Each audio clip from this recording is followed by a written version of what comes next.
फ़लस्तीन और इजराइल के बीच में किस वजह से ये जंग का माहौल छाया हुआ है और अभी जो सिचुएशन है उससे अदर कंट्रीज़ पर इसका क्या इफेक्ट होगा, ये सभी पॉइंट्स आज हम कवर करेंगे। Let's get started.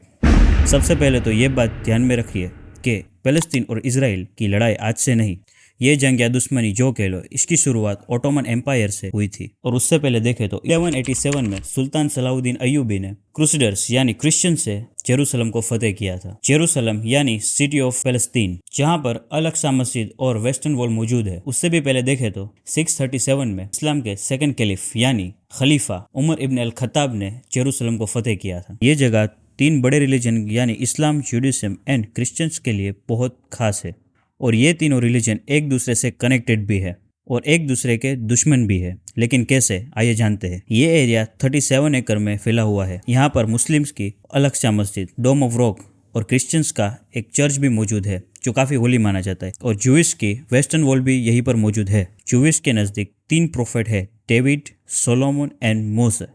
ये जीसस और प्रोफेट मोहम्मद को नहीं मानते और वही क्रिश्चियन लोग ये मानते हैं इसी जगह जेरूसलम में जीसस रहे और यही यहूदी लोगों ने जीसस को क्रॉस पर लटका कर जुल्म कर कर कत्ल किया।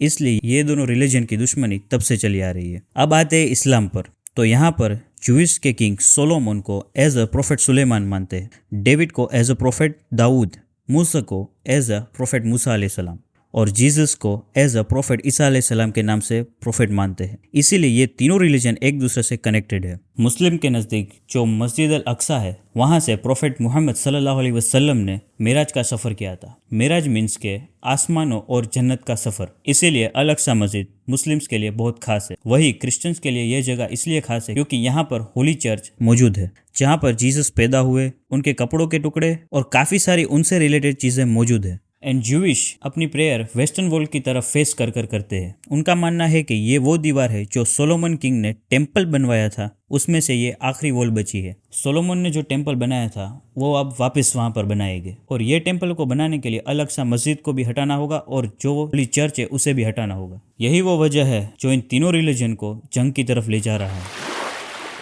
14 में 1948 से पहले फ़लस्तीन ही था। 14 में 1948 को इजराइल वजूद में आता है।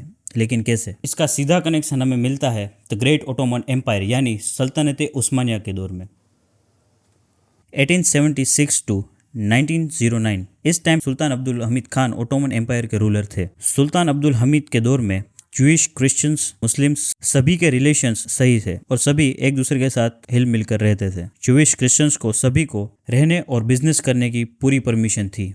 लेकिन तभी थियोडोर हर्जल नामी जूइश की एंट्री होती है तुर्की में। इसका मकसद ये था कि खुद की अपनी एक रियासत, ये शराब, ब्याज यानी सूद का खुद का अपना बिजनेस कर सके और जो जो इलीगल चीज़ें हैं वो वहाँ पर कर सके। और उसके लिए उसे अपना खुद का एक एम्पायर चाहिए था और उसके लिए उसने सबसे पहले जूइश यूथ को टारगेट किया। उसने जूइश यूथ को सल्तनत उस्मानिया के खिलाफ भड़काना शुरू किया। ऐसे करके सभी जूइश को भड़काकर उसने अपनी एक ज़ायोनिस्ट ऑर्गेनाइजेशन बना ली जो अपनी सीक्रेट जगहों पर मिला करते थे और खुद की रियासत बनाने का प्लान करते थे। लेकिन रियासत कहाँ बनेगी, ये सवाल का जवाब था फ़लस्तीन, क्योंकि वहाँ पर वेस्टर्न वॉल मौजूद है जहाँ पर वो टेम्पल ऑफ सोलोमन वापस बना सके और उनके बिलीफ के मुताबिक उनका मसीहा आ सके। लेकिन सुल्तान अब्दुल हमीद हर्जल की चालों और उसके मकसद के बारे में जानते थे, इसलिए हर्जल की हर एक चाल को नाकाम करते जा रहे थे। फिर हर्जल ने इजराइल का फ्लैग अपने ज़ायोनिस्ट ऑर्गेनाइजेशन में रिवील किया।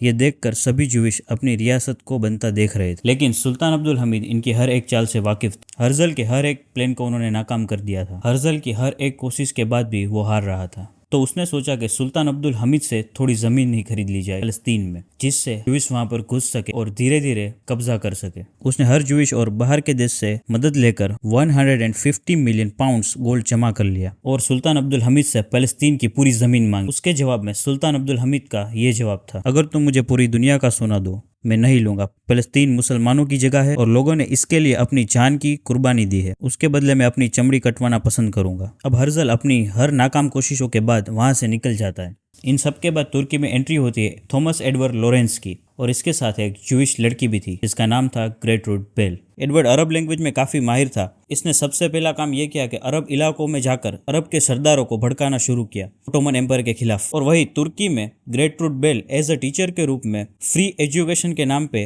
अरब जो लड़के थे वहाँ पर स्टडी करने आए थे तुर्की में, उन्हें भड़काना शुरू करती है। ऐसे कर कर अरब स्टूडेंट्स और अरब सरदारों को ओटोमन एम्पायर के खिलाफ दोनों भड़काना शुरू कर देते। तभी 28 जुलाई 1914 में वर्ल्ड वॉर 1 का आगाज होता है और उसमें ओटोमन एम्पायर को दो तरफ से हमला होता है। एक अरब की गद्दारी की वजह से उन पर हमला हो जाता है और दूसरी तरफ वर्ल्ड वॉर में जो जंग चालू थी उसमें से हमला होता है। इसकी वजह से ओटोमन एम्पायर को हार होती है और इसकी वजह से पैलेस्तीन का कंट्रोल अंग्रेजों की तरफ चला जाता है और अंग्रेज जूविश लोगों के लिए अपने रास्ते खोल देती है पैलेस्तीन में। और पहली बार में 25,000 के आसपास जूविश वहां पर आकर बस जाते हैं। सितंबर 1, 1939 वर्ल्ड वॉर 2 शुरू हो जाती है और इस वॉर में हिटलर की हार होती है। उस हार का दोषी वो जूविश को मानता है और उनको वो मारने का ऑर्डर जारी कर देता है और करीबन 6 मिलियन जूविश मारे जाते हैं। 6 मिलियन माने के 60 लाख जूविश मारे जाते हैं। बाकी के जूविश भाग निकलते हैं। सब शिप पर रवाना हो जाते हैं पैलेस्तीन की ओर और उनकी बोर्ड पे लिखा हुआ था कि जर्मन्स ने हमारे घर और परिवार को तबाह कर दिया, आप हमारी आखिरी उम्मीद ना तोड़ना। मीन्स के उनकी हेल्प की आखिरी उम्मीद थी पैलेस्तीन। तब पैलेस्तीन के लोगों ने जूविश को वहां पर रहने के लिए जगह दी और यहीं से सारा मामला शुरू होता है। अब धीरे धीरे जूविश की तादाद बढ़ रही थी। अब वहां पर लाखों में जूविश रहने लगे थे। धीरे धीरे